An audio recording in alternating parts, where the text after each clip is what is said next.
You know, the disciples during this day, this is actually the day after the Good Friday when Jesus was, and now he's put in and the disciples are just running around scared. They're actually hiding.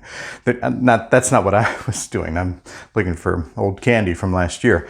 But more importantly, the disciples were in a very confused time. They were worried. To them, the very leader of their movement had died. They still couldn't quite grasp the idea of resurrection, or that things would be made perfect in a way that none of us can really truly understand. To them, the movement had just been abruptly ended, and they were running for their lives. They were coward, and they were hiding, cowarding in corners, in shadows, fearful that what had happened to Jesus was going to happen to them. You know, a lot of us today, we look at the world and we see things that are happening around us, and we want to just cower in a corner and hide too. It seems like the world's just nuts, and it seems like things are just, people are being persecuted against, and we're worried.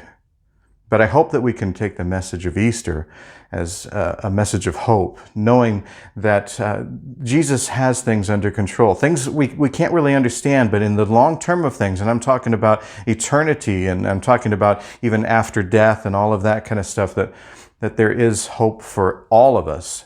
And for us to be Christians, that means knowing that. See, the disciples didn't know that at the time on this anniversary date, but we know it now.